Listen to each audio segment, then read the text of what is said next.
irmãos, o capítulo 41 de Gênesis é um capítulo que você encontra José chegando naquilo que para alguns é o ápice da sua história, e eu espero você perceber que existe algo mais. Por mais que no capítulo 41 José está reinando de uma forma extraordinária debaixo do governo de Faraó, Deus tem mais coisas a fazer na vida de José.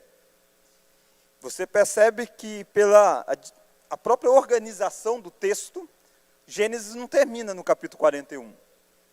Gênesis ainda tem mais 9 capítulos até o seu final, no capítulo de número 50.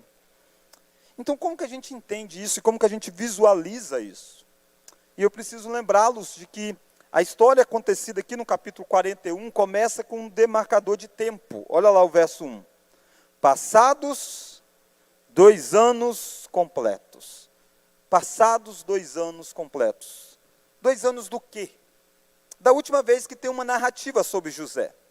E perceba que a Escritura não é um livro que é uma biografia de alguém, no sentido de contar a vida daquela pessoa. Não, ela dá saltos e mais saltos. Tem 2 anos da história de José que a gente não sabe o que aconteceu. Sabemos que ele está lá na masmorra ainda, na prisão. Porque na Escritura, na verdade, o objetivo não é dar detalhes da vida de um personagem, mas sim contar a grande história da redenção que passa pela vida destes personagens. O autor tem um propósito, inspirado por Deus, de conduzir a história. 2 anos depois que José foi esquecido, 2 anos depois que José teve contato com aqueles que eram funcionários de Faraó, tinham sido presos, acusados de terem pecado contra o próprio Faraó, e José então interpreta o sonho daqueles homens. E da forma como José interpreta, aquilo acontece. Um deles retoma o seu lugar no palácio, e o outro é morto. E aquele que sobe, retoma o seu lugar no palácio, o copeiro, esqueceu de José. José tinha pedido para ele, lembra de mim. Quando você sair daqui, você lembra. Lembra que conta para alguém, conta para Faraó, que eu fui injustiçado, eu fui vendido para cá, e aqui eu estou preso sem nada ter feito. E ele foi esquecido. Então passaram-se 2 anos. Com isso a gente chega na história de que José tem 30 anos quando esse fato acontece. Tem 30 anos de idade. Quando José vai chegar no ápice, num certo sentido, vai se tornar o segundo maior governante da história, estando debaixo apenas do governo do Faraó. Mas ele é quem comandava. Quando você pensa nessa perspectiva de alguém com 30 anos em um posto tão importante, você diz, é uma carreira brilhante. Mas não é uma carreira sem luta e sem dor. Desde os 17 anos, ele está fora de casa, vivendo como escravo. Ele foi vendido pelos próprios irmãos de sangue, foi trabalhar em um lugar, e lá ele começa a prosperar em muitas áreas, mas é um escravo, e ele é fiel ao Senhor, e uma mulher começa a desejar, e de repente ele se recusa a se deitar com ela, e ele vai à prisão, é lançado à prisão injustamente, e agora ele tem 30 anos, com a alma partida, com o coração cheio de lutas, e agora chegou o tempo dele de alcançar aquilo que nós chamaríamos do sucesso, ou quando o sucesso chega. E é sobre isso que eu quero olhar com você. Quando o aparente sucesso chega. Eu quero ver duas lições, 2 grandes cenas aqui. A primeira delas é que quando o sucesso chega, somos lembrados que Deus não esqueceu do seu propósito. Por mais que o tempo tenha passado, por mais que as pessoas em derredor de José tenham esquecido dele, Deus não esqueceu do sonho que Deus deu a José quando ele tinha 17 anos. Passaram-se 13 anos. Talvez até o próprio José já não tivesse tanta expectativa mais. Mas Deus não esqueceu. E o que você vai ver aqui é Deus orquestrando cada movimento dessa história. Agindo no centro do poder do mundo da época. Agindo na mente, no inconsciente de um homem que governava a potência, que era o faraó, governava o Egito. E no tempo de Deus, Deus age onde Ele quer, da forma como Ele quer, para conduzir a história. E esse grande homem vai ter um sonho. Faraó se depara com um sonho que ninguém pode interpretar. Olha comigo do verso 1 ao verso 7, então. Passados 2 anos completos, Faraó teve um sonho. Parecia-lhe achar-se ele de pé junto ao Nilo. Do rio subiram 7 vacas formosas à vista, e gordas, e pastavam no carriçal. Após elas subiam do rio outras 7 vacas, feias à vista, e magras, e pararam junto às primeiras na margem do rio. As vacas feias, à vista e magras, comiam as 7 formosas, à vista e gordas. Então acordou Faraó. Tornando a dormir, sonhou outra vez. De uma só haste saíam 7 espigas, cheias e boas. E após elas nasciam 7 espigas, mirradas, crestadas do vento oriental. As espigas mirradas devoravam as 7 espigas grandes e cheias. Então acordou o Faraó. Fora isto um sonho. Vamos ler o verso 8? De manhã, achando-se ele de espírito perturbado, mandou chamar todos os magos do Egito e todos os seus sábios, e lhes contou os sonhos, mas ninguém havia que lhes interpretasse. Então surge um sonho que ninguém é capaz de interpretar. E você deve perceber que intencionalmente Deus dá alguns detalhes. Um deles é que no sonho, Faraó está junto ao Nilo. E o que é o Nilo? O Nilo era um rio extremamente importante no Egito e considerado até mesmo divino pelos egípcios. Era muito famosa as cheias do Nilo, que acontecia de tempos em tempos, quando o Nilo enchia e a água passava em diversas regiões e aquilo tornava a região fértil. Após o rio baixar, aquele lugar ficava muito propício para plantar, para colher. E o Nilo, então, era considerado uma dádiva dada aos egípcios. Era um lugar onde vinha prosperidade para o egípcio. E o Egito olhava para o Nilo como algo até mesmo divino, uma dádiva dos deuses entre nós. Mas é do Nilo que vai brotar, nessa mesma região, a cena que causa medo em Faraó. A primeira cena são 7 vacas, gordas e bonitas. E de repente 7 vacas magras, fracas e feias. E o normal é que se houvesse qualquer conflito entre as vacas, que as gordas vencessem, era mais forte. Mas o que Faraó percebe é que as vacas magras devoram as gordas. Mais à frente, Faraó vai contar de novo esse sonho para José, e ele vai dizer que as vacas, embora devorassem as gordas, elas continuavam magras. E ele acorda um tanto quanto que assustado e volta a dormir. E aí tem novamente uma cena de agora 7 espigas bonitas, e de repente 7 espigas feias. E as espigas feias devoram aquelas espigas maravilhosas e belas. O que está acontecendo aqui, irmãos, é Deus agindo no inconsciente de Faraó, mudando e abalando as estruturas das crenças que eles tinham. Quem está temendo nessa história é o homem mais poderoso daquela situação. Faraó não era apenas um governante político. Faraó era também um governante religioso no Egito. Era considerado divino. E esse homem está com medo de sonhos que ele teve. E ele chama toda a sabedoria dos egípcios. Chama os magos, os encantadores, ele conta o sonho. A religião egípcia está tentando desvendar este mistério. E a informação que termina naquele dia é: ninguém é capaz de revelar esse sonho. Percebe como que os poderosos ficaram sem ter condição de redescobrir aquilo que Deus iria fazer. E o que nós estamos vendo aqui é que quando o sucesso chega, somos lembrados que Deus não esqueceu de José. Deus estava orquestrando isso.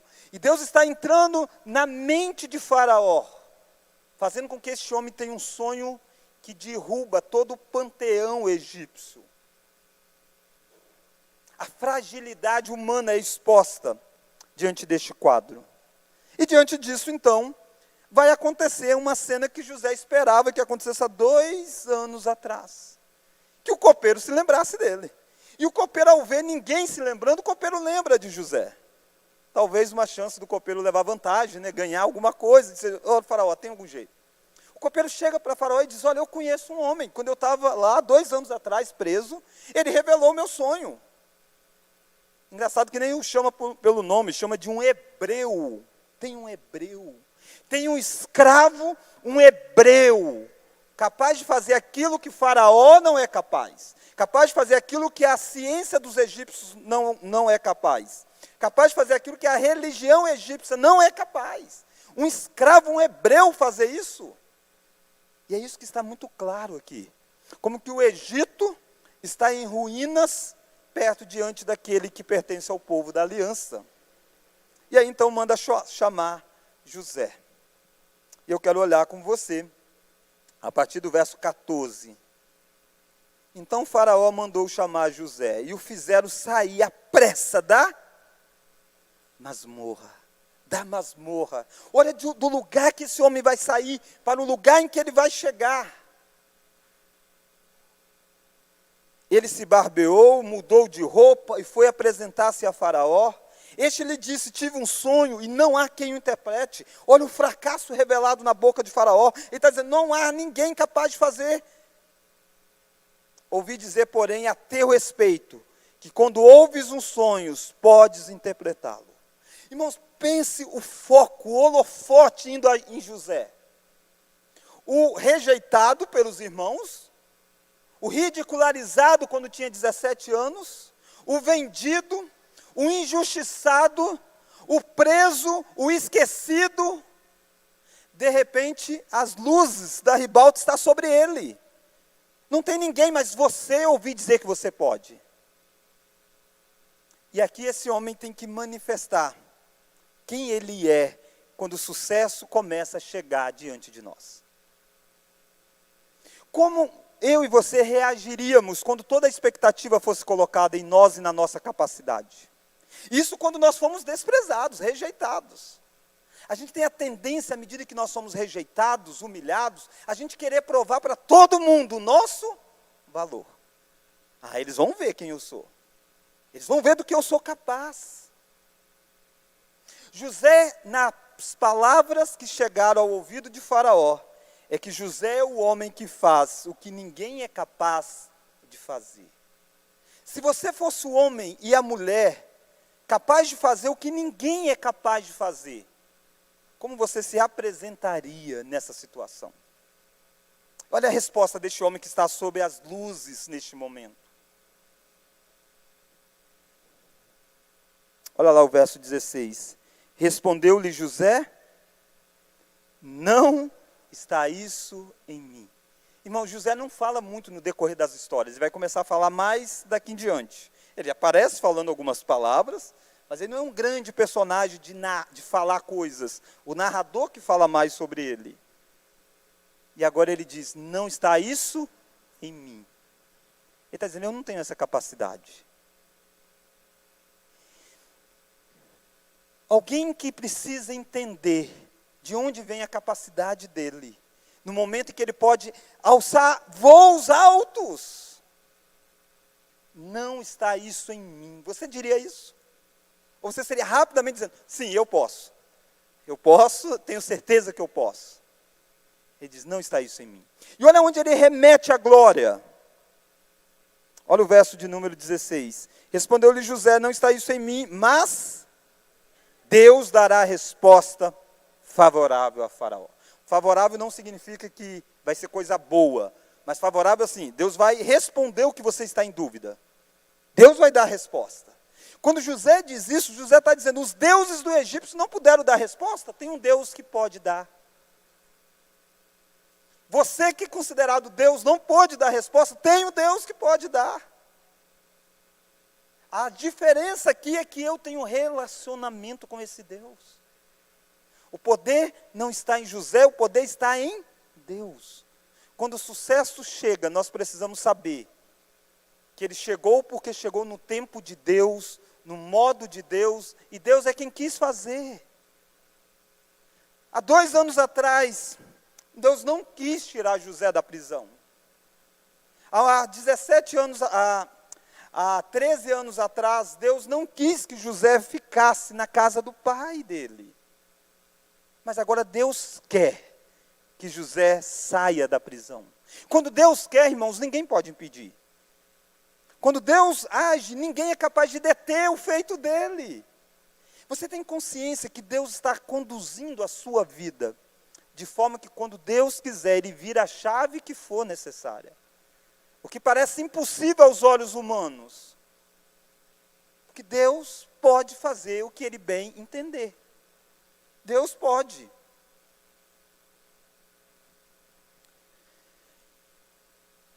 José pode interpretar o sonho que amedrontava o deus egípcio, que era Faraó. José pode interpretar o sonho que toda a magia do egípcio não foi capaz de revelar. E José faz isso. Faraó conta o sonho e José rapidamente começa a dizer. José diz, olha lá o verso de número 25. Então lhes respondeu José. Então, desde o verso 14 aí, é Faraó contando de novo o sonho. Olha o verso 25. Então lhes respondeu José. O sonho de Faraó é apenas um. Ele diz, 2 sonhos, mas na verdade um significado só. Na vida de José, 2 sonhos sempre têm perseguido ele, de certa forma. Quando ele tinha 17 anos, ele teve 2 sonhos, e era o mesmo significado. Quando ele estava na prisão, teve 2 sonhos envolvendo os personagens lá. O padeiro e o copeiro. Agora 2 sonhos. E José diz, os 2 constituem uma só mensagem. O sonho de Faraó é apenas um. Vamos ler? Deus manifestou a Faraó o que há de fazer. Percebe? Em poucas palavras, José está apontando para alguém maior do que o Faraó. Faraó tem medo do que pode ser o significado do sonho. E José está dizendo, Deus manifestou a você o que Ele vai fazer. Existe um Deus que faz algo que não tem ninguém para deter. Olha o verso 28.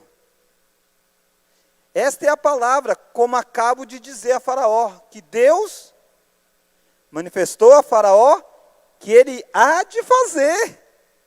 Verso 32.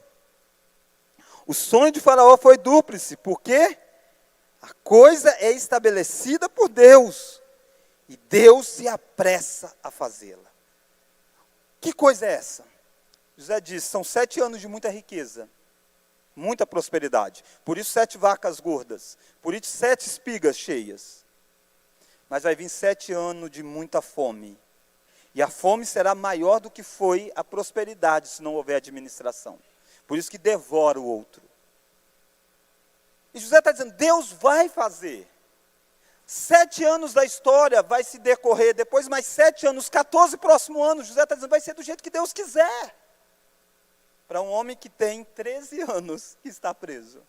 É curioso a proximidade do tempo. Tem 13 anos que a vida de José, aos olhos dele, parece que saíram das mãos de Deus. E os sonhos apontam para José que 14 anos, Deus sabe o que está fazendo nos próximos 14 anos. E Deus vai fazer, queira Faraó ou não, queira os magos ou não, Deus vai fazer. E José está dizendo isso. Irmãos, agindo Deus, quem impedirá? Quem são os governantes que podem agir contra a vontade de Deus? Ninguém. É isso que José está dizendo. José está dizendo, Faraó, Deus vai fazer. O sucesso chega porque Deus resolve fazer. O fracasso chega porque Deus resolve fazer. Deus resolve e Deus faz. José lida com essa compreensão que ele tem, mostrando que o futuro está nas mãos de Deus, mas não condicionando a lucrar em cima da revelação que ele tem. Pensa você, José está numa grande situação, está diante de Faraó. Ele poderia ter começado dizendo assim, vamos iniciar com um contrato. Eu revelo para você o seu sonho, mas garanta que eu vou ser liberto. Afinal de contas, a última vez que ele revelou o sonho de alguém, esqueceram dele. Mas não, ele primeiro dá o significado do sonho, que não é tão bom, e deixa com o Faraó o que ele vai fazer. José não condicionou revelar o sonho mediante alguma garantia de ajuda imediata. Porque José aprendeu que o mais importante é servir. O sucesso chega para nós à medida que nós vamos compreendendo que nós fomos feitos para servir. Muitas vezes a gente fica colocando tantos condicionais para servir alguém. Se Deus nos deu determinadas habilidades, se Deus nos deu determinadas capacidades, é para exercer para o bem dos outros. Olhe para você. Veja se você não está condicionando a sua ação mediante a determinados resultados que possa vir sobre você, determinado reconhecimento. E José dá um conselho para este rei. Olha o verso 33. Como lidar com essa crise? Olha o verso 33. Agora, pois, escolha Faraó um homem ajuizado e sábio, e o ponha sobre a terra do Egito. José não está dizendo, escolha a mim, tá? Ele não está dizendo isso. Ele está dizendo, escolha Faraó um homem, ponha ele para governar, para que ele cuide desses 7 anos de muita abundância, guardando para os 7 anos de muita fartura. Escolha um homem. Quantas vezes eu e você olhamos para nós, quando nós deveríamos olhar para Deus e esperar Deus colocar o homem que Ele quiser na história? E se Faraó escolher um outro? E se as pessoas escolherem um outro? Se o patrão escolher um outro? Faça o que precisa ser feito e deixe o resultado nas mãos de Deus. José já tentou dar uma forcinha lá atrás. Ele disse para o homem, não esqueça de mim. E o homem já esqueceu. Agora ele está dizendo, escolha um homem, faça isso. E José está pronto, se necessário for, voltar para a prisão. Deus está no controle, querido, da sua vida. E no tempo dele, ele não se esquece de você. No tempo dele, não no seu. No relógio dele. Os reis não fazem a história. Em vez disso, Deus os usa para efetuar a sua própria história. Saber que Deus cuida e Deus faz, e que aquilo que Deus decreta vai executar, de modo algum nos leva a cruzar o braço. José dá a receita para o sucesso. José diz aí que eles deveriam guardar 1/5 de tudo que produzisse. Ele está dizendo para o Faraó, tem que aumentar de certa forma a tributação, em prol do próprio povo, não é a tributação igual no Brasil não, fica tranquilo. Fica tranquilo que o Faraó não daria ideia aqui no Brasil, o José não daria ideia para aumentar a tributação no Brasil não, calma. Mas lá ele está dizendo, para os próximos 7 anos você precisa guardar 1/5, para que tenha com que depois acudir lá.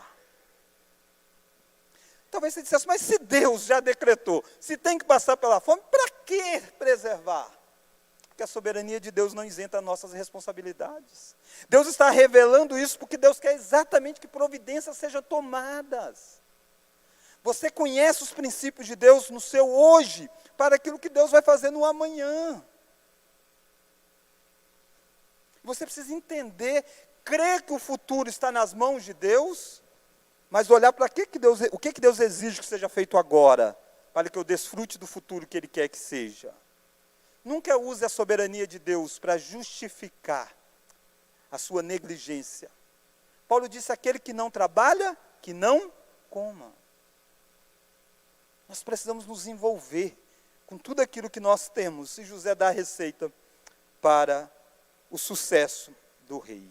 Então a primeira lição, quando o sucesso chega, somos lembrados que Deus não esqueceu de José. Deus orquestrou tudo isso. Se José não tivesse saído lá, nada da casa do pai, nada disso teria acontecido. Se José tivesse sido lembrado há 2 anos atrás dele, de como ele estava, No máximo, talvez ele teria se tornado o ajudante do copeiro. O tempo de Deus é o melhor para a sua vida, por isso espere. Talvez hoje não seja o tempo de as coisas mudarem, virarem na sua história. Talvez seja hoje o dia da virada. O tempo está nas mãos de Deus. E Ele escreve cada tempo no tempo certo. Segunda e última lição. Quando o sucesso chega, somos lembrados que não devemos esquecer de Deus. Se primeiro é quando o sucesso chega, nós lembramos que Deus não esqueceu de nós, a segunda verdade é que quando o sucesso chega, nós precisamos manifestar que nós não nos esquecemos de Deus. Olha comigo a partir do verso 37. Verso 37 até o verso 41. O conselho foi agradável a Faraó e todos os seus oficiais. Diz Faraó aos seus oficiais: acharíamos porventura homem como este, em quem há o Espírito de Deus. Em quem há o Espírito de Deus. Não há homem aqui na minha corte que tenha o Espírito de Deus como esse homem tem. Depois diz Faraó a José: visto que Deus te fez saber tudo isso. Percebe? Faraó entendeu o que José falou. É Deus quem vai fazer, Deus quem me fez saber. Eu não tenho capacidade, eu não sou formado nessas coisas. Mas Deus fez tudo isso. E Faraó diz: já que Deus fez saber tudo isto, ninguém há tão ajuizado e sábio como tu. Vamos ler? Administrarás a minha casa, e a tua palavra obedecerá a todo o meu povo. Somente no trono eu serei maior do que tu. Disse mais Faraó a José: vês que te faço autoridade sobre toda a terra do Egito. Verso 42, então tirou Faraó o seu anel de sinete da mão, e o pôs na mão de José, fez-nos vestir de roupas de ninho fino, e lhe pôs no pescoço um colar de ouro. Fez-lo subir no seu segundo carro, e clamavam diante dele. Vamos ler? Inclinai-vos, desse modo o constituiu sobre toda a terra do Egito. Disse mais Faraó a José: eu sou Faraó, contudo sem a tua ordem ninguém levantará a mão ou pé em toda a terra do Egito. Aqui você vê a entronização de José. José é colocado num posto alto. É o mesmo que estava numa masmorra. Anel significava assinar documentos reais. Ele está dando o anel do rei. E aí quando passava-se a cera, vinha com o anel e marcava, com a cera quente vinha e marcava. Está selado. Você vai governar. Muda-se as vestes dele, coloca a veste de ninho puro. E é interessante que vestes está o tempo todo na história de José. Ele ganhou uma túnica do pai. Lembra quando ele tinha 17 anos?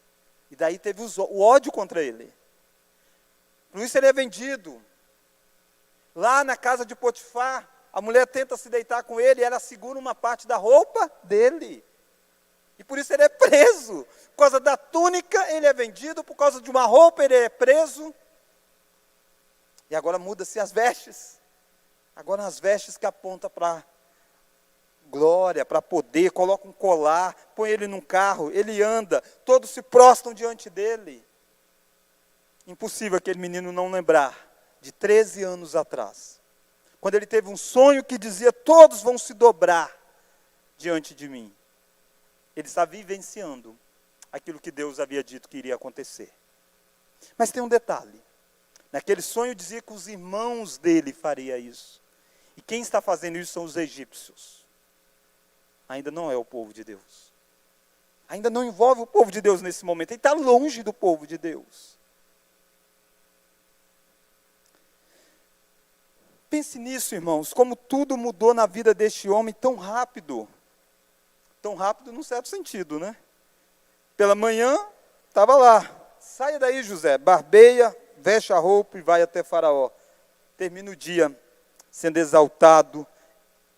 Nós sabemos muito quanto que a vida de jogadores de futebol muitas vezes muda rapidamente. Desses meninos pobres, criados em comunidades, lutam numa carreira na categoria de base, Até que de repente tem a oportunidade de jogar em algum clube, entra e faz um gol numa final e de repente se torna celebridade. E quantos que começam a perder? Não treina mais como deveriam treinar, se desconcentra, porque o sucesso chegou muito rápido. Deus lapidou José, para que quando o sucesso chegasse, ele reagisse corretamente. E talvez o que você não tenha percebido aqui, é que por mais que eu esteja dizendo sucesso, sucesso, sucesso, ele está cheio de risco. Cheio de risco. Há riscos, irmãos, quando nós estamos bem. Há riscos quando a vida parece caminhar bem. E veja esses riscos aparecendo. Olha o verso de número 30, verso 45, vamos ler? E a José chamou o faraó de Zafenate Paneia, e lhe deu por mulher Azenate, filha de Potífera, sacerdote de On, e percorreu José toda a terra do Egito. José está em grande risco, se você não percebeu. Ele tem um nome egípcio agora. Ele tem vestes de egípcio. Ele casa com uma mulher egípcia. Não é que ele quer escolher, estão dizendo, ó, casa com essa aqui. Ela é filha do sacerdote de uma região. Filha do sogro de José, é o maior pagão daquela região. Ele adora deuses, ele é o lidera o culto. Lá em On, que é considerada a cidade da adoração ao Deus Sol. José usa roupa de egípcio, seu nome é egípcio, sua língua era o egípcio, já estava vivendo 13 anos no Egito, sua esposa era egípcia, o seu sogro era o principal adorador, e o seu patrão era considerado um deus. Que lugar perigoso que José está. Capítulo 41 de Gênesis não é o ápice da história, por isso que tem mais 9. O capítulo 41 é um lugar que José chega num ponto, onde Deus está conduzindo ele, mas as tentações de descaracterizá-lo é grande. Quantas vezes você não tem ascensão em profissão, na vida, e de repente as coisas vão tomando o seu coração, e você vai esquecendo quem você é. José corre mais risco agora do que ele corria quando ele estava na masmorra. Porque agora ele corre risco de não ser mais o José, e sim o nome dado a ele de Zafenate Paneia. Talvez você nem soubesse o nome dele. Se eu começar dizendo, quem é Zafenate Paneia? Ele poderia ter esquecido o povo dele e se chamar assim. Ele casou com mulher que não é do povo. Os filhos dele têm sangue misturado. Ele pode dizer, nunca mais eu volto para a casa do meu pai. Acabou tudo. Esquece esse povo. Existem riscos aqui quanto à promessa da terra. Existe risco quanto à promessa da semente, dos descendentes. Há risco e mais risco no sucesso. E como José vai reagir então? O que Moisés queria, que à medida que ele fosse contando, é que as pessoas vissem um egípcio diante dele, não mais um judeu. Lembra que quando os irmãos vão chegar diante de José, eles nem reconhecem José. Tamanha mudança física. E isso está acontecendo. Verso 46 data para nós a idade que ele tinha. Era José da idade de 30 anos, quando se apresentou a Faraó, rei do Egito, e andou por toda a terra. Nos 7 anos de fartura, a terra produziu abundantemente. Agora ele tem, então, 37 anos. Se ele saiu com 17 anos, ele tem 20 anos no Egito. Mais tempo vivendo no Egito do que na terra prometida. Mais tempo vivendo no mundo paganizado do que na terra que Deus prometeu que seria dada à descendência dele. Tudo conspirando para que José seja um egípcio. Aliás, se você perguntar para José assim, José, onde é que você mais cresceu na vida? Ele diria, aqui. Lá, ninguém me amava, só o meu pai.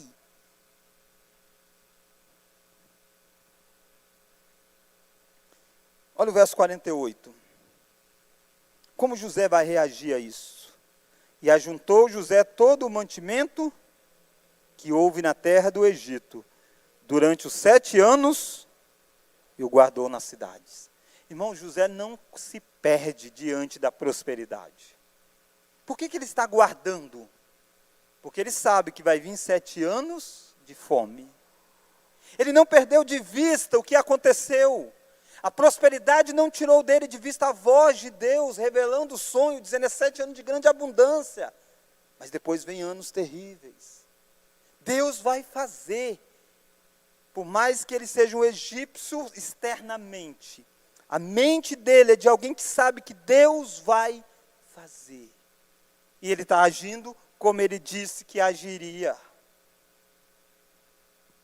Olha o verso 49. Assim ajuntou José muitíssimo cereal, como a areia do mar, até perder a conta, porque ia além das medidas. Antes de chegar à fome, então já próximo aí do final dos 7 anos de fartura, vamos ler agora? Nasceram 2 filhos a José, as quais lhe deu Asenate, filha de Potífera, sacerdote de On. Percebe que a descrição só podia dizer, nasceu. Não, mas quer que olhe, olha quem é a mãe das crianças. Filha de um sacerdote pagão.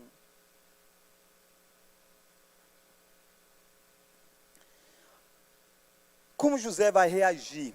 Olha lá o verso de número 50. Verso 51. José, o primogênito, chamou Manassés. Manassés é um nome egípcio ou um nome hebraico? Hebraico. É um nome semita. José não dá um nome de Zafenate Júnior. Não. Ele não dá um nome de um egípcio. Ele dá um nome para aquele menino de quem ele é. Ele é do povo de Deus, um Manassés.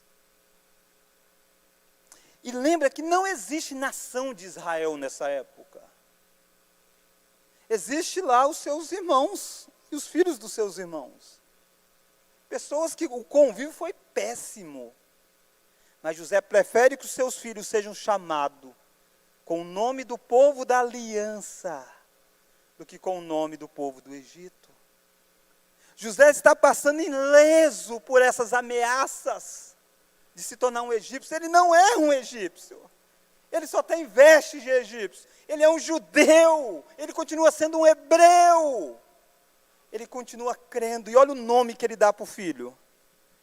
Manassés, pois disse: Deus me fez esquecer de todos os meus trabalhos e de toda a casa de meu pai. Manassés significa esquecido, redimir, o significado de esquecer. Todas as vezes que ele lembrava para Manassés, ele está dizendo: Deus me fez esquecer todas as aflições que eu passei. Não é que ele não lembra na mente, ele lembra da história, tanto é que o nome tem significado. Mas ele não está marcado pelas dores do passado. À medida que a gente vai envelhecendo, muitas vezes a gente vai acumulando dores na nossa alma, no nosso coração, de coisas do passado, e a gente não esquece. A gente não quer esquecer, a gente quer juntar e carregar conosco como um fardo. A gente quer ser Marte. E José está dizendo: não, Deus me fez esquecer. É por isso que esse homem daqui a pouco vai estar diante dos irmãos e é capaz de perdoar. Porque ele sabe que Deus é capaz de curar as feridas do coração. E percebe que isso é um ato intencional. Ele não espera, deixa eu ver como é que o meu coração está sentindo. Não, ele tem que dizer: Deus me faz esquecer. E esse menino é Manassés e sempre vai me lembrar do que Deus pode fazer. Existe a casa do pai dele e ele não quer manter na memória as dores que geraram na casa do pai dele. Deus me fez esquecer. Sem Deus me fazer esquecer de quem eu sou. Eu sou um hebreu, o meu filho se chama Manassés, a gente tem um Deus e a gente não é dessa terra. Olha o verso seguinte. Ao segundo, verso 52, ao segundo, chamou-lhe Efraim, pois disse: Deus me fez próspero na terra da minha aflição.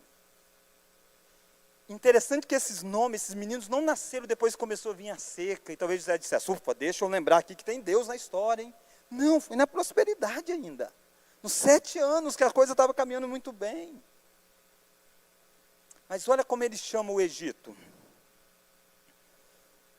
Deus me fez próspero na terra da minha aflição. O Egito não é a terra dele. O Egito é a terra da aflição dele. Isso é importante para o livro de Gênesis, porque Gênesis é escrito para pessoas que tinham saído, ou a descendência daqueles que tinham saído do Egito, e estavam para voltar em Canaã, chegar em Canaã. E eles estão lendo a história de José, do homem que mais o ápice alcançou no Egito. E esse homem nunca esqueceu que o Egito era a terra da aflição dele. Você diz, não, José, está errado, a terra da aflição é Canaã, é lá que eles venderam você. Aqui as coisas foram ajeitando, cara, olha onde você chegou. Onde não é a terra prometida, sempre é a terra da aflição. Deus fez ele próspero, ele reconhece isso, Deus me fez prosperar. Mas ela é a terra da minha aflição. É o Egito. Eu não perco de vista que eu estou longe da terra prometida. Eu estou longe do povo da aliança. Eu estou com pagãos. É a terra da aflição. Não importa o quanto você prosperar neste mundo. Este mundo é um mundo da aflição ainda. Deus pode tornar você próspero aqui. Mas ainda você tem que dizer, é a terra da minha aflição. Por quê? Porque existe uma Canaã para você. Existe uma terra prometida que mana leite e mel, que é a Nova Jerusalém que desce do céu, lá em Apocalipse. É os novos céus e a nova terra, é quando Deus faz tudo novo. Lá é a terra da nossa bênção, do nosso desfrute. Aqui é sempre a terra da aflição. Não significa que Deus não faça a gente prosperar, não significa que Deus não cure as feridas das dores deste mundo quebrado. Nós podemos ter os nossos Manassés para nos lembrar disso, os nossos Efraíns para nos lembrar disso. Mas nós jamais devemos achar que este mundo é a terra da nossa prosperidade. É a terra das aflições. O Israel que não viveu toda essa glória lá, os descendentes viveram escravizados, humilhados. Diziam, no Egito nós tínhamos sepultura. No Egito nós tínhamos comida. Eles desejavam o Egito. E Deus está dizendo para eles, o Egito é terra de aflição. Não importa o quanto que pareça de prosperidade, é terra de aflição. Aprenda com José. Irmãos, esse texto é um grande alento ao nosso coração, nos ensinando que Deus continua sendo quem Ele é no momento da nossa dor, e nós precisamos continuar sendo quem nós somos no momento que nós ascendemos neste mundo. Não são poucas as pessoas que me procuram, pedindo oração por doença, pedindo oração por desemprego, e depois viram as costas. Acharam que a prosperidade deste mundo é as coisas mais importantes. Não estão virando as costas para a igreja, estão virando as costas para Deus. Nem chegaram a ser o segundo do Egito. E já esqueceram de quem é o Deus deles. Você vai sair aí fora, eles vão querer mudar o seu nome, eles vão querer mudar a sua roupa, eles vão querer mudar a sua cultura. Você precisa saber quem é o seu Deus. Não importa o quão sofrido foi quando você estava no meio do povo de Deus. Lá era a terra prometida. Tudo isso que está acontecendo com José, não esqueça de uma coisa. José nunca deixou de ser escravo. Ele está no segundo do Egito, mas ele não é livre para voltar. Quando o sucesso chega, lembre-se que o Egito não é o ápice da nossa história. Olha o verso de número 53. Passados 7 anos de abundância que houve na terra do Egito, começaram a vir os 7 anos de fome, como José havia predito. E havia fome em todas as terras, mas em toda a terra do Egito havia pão. Sentindo toda a terra do Egito a fome, clamou ao povo, a Faraó por pão, e Faraó dizia a todos os egípcios, vamos ler? Ide a José, o que ele vos disser, fazei. Havendo, pois, fome sobre toda a terra, abriu José todos os celeiros e vendia aos egípcios, porque a fome prevaleceu na terra do Egito. E todas as terras vinham ao Egito para comprar de José, porque a fome prevaleceu em todo o mundo. Esquece essa história que o propósito de Deus era tornar José grande. Não, esse é o meio para o qual um propósito de Deus mesmo vai acontecer, que é cuidar de pessoas. Tudo que José está passando não é para que ele se torne o segundo do Egito. Se fosse isso, teria terminado aí a história e viveu felizes para sempre. Casou, teve filhos, joia. Não. Tem 7 anos de muita fome. E agora que José vai ser o que Deus preparou ele para ser. A vida de José é a vida de um sofrimento para a preservação dos outros. Não é a glória de José. José tem que estar lá para poder alimentar pessoas. Afinal de contas, ele é um descendente de Abraão. Deus disse que Deus abençoaria o mundo através dos descendentes de Abraão. José está sendo bênção no Egito. José está sendo bênção para as nações. Sabe por quê? Porque Deus, desde muito tempo atrás, Deus sabia, quando José ainda ia nascer, Deus sabia que viria uma grande fome. Deus sabia que havia um lugar no mundo que tinha condição de ter celeiros, construir coisas para armazenar. Era o Egito. Deus sabia que o povo dele, os filhos de Jacó, precisavam ser preservados para que um dos filhos de Jacó, chamado Judá, pudesse ter um filho. E do filho de Judá viesse outro, e filhos, e filhos, e filhos, até nascer Jesus Cristo. E Deus pega José e faz tudo o que a gente viu na vida de José, para que José esteja no Egito. Sonhos e mais sonhos acontecem, mexe com o império da época, para que José agora sustente o mundo, para que José possa sustentar a sua família, que vai acontecer a partir do capítulo 42. Se fosse para José apenas chegar no Egito, seria trágico, porque Deus estaria apenas conduzindo José para o mundo. O Egito é o mundo.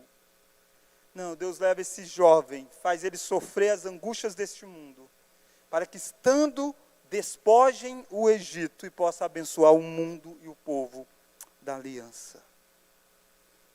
Eu espero que você entenda que a história que Deus está construindo não para na sua carreira, não para em você.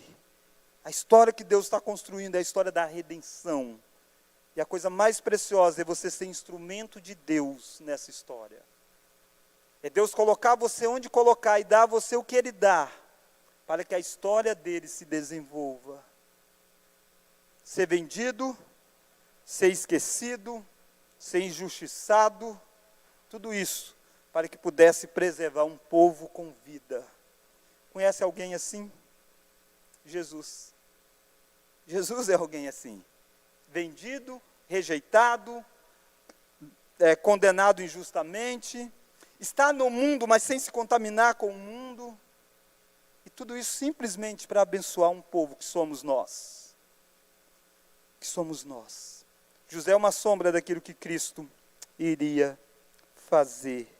Eu quero terminar citando para você algumas aplicações de um autor chamado Waldemar Bauschmann. Ele tem um livro sobre José, e ele faz 3 afirmações que eu gostaria de compartilhar com você. Esse mundo é a terra da aflição, não importa quão bom ele pareça ser. O povo de Deus não é definido pelas dificuldades do passado. Eu acho que você não sofreu mais do que José, e com certeza você não sofreu mais do que Cristo. Nunca perca a identificação do povo de Deus. Esqueça o seu sofrimento, não carregue ele como fardo na sua vida. O seu sofrimento serviu para trabalhar em você. Por isso, viva o presente, não o passado. Não perca a oportunidade para anunciar a história da redenção a todos que estão diante de você. Imagine esses meninos crescendo um pouquinho mais e dizendo: pai, todo mundo aqui é egípcio, todo mundo tem nomes egípcios, por que eu me chamo Manassés? Um nome tão diferente. José ia dizer, porque o nosso Deus me fez esquecer. Efraim disse assim, por que eu chamo Efraim? Porque Deus me fez próximo na terra da aflição. Não perca tempo para você anunciar sobre quem Deus é. José deu um jeito para que todo mundo soubesse, através dos nomes dos filhos dele. Vamos orar? Deus, obrigado porque o Senhor tem a sua forma de agir na história e o seu tempo. Nenhum de nós e ninguém controla o tempo a não ser o Senhor. Por isso, Deus, nós oramos a Ti que está no trono, para que o Senhor faça com que o nosso coração nos conforme, se console e aguarde o tempo do Senhor na nossa vida. E que nós vejamos, ó Deus, tudo aquilo que o Senhor está fazendo, no sentido de nos colocar para a bênção da história da redenção. Deus, nós não somos o centro da história. O centro da história é Cristo. Nós somos beneficiários daquilo que Cristo fez.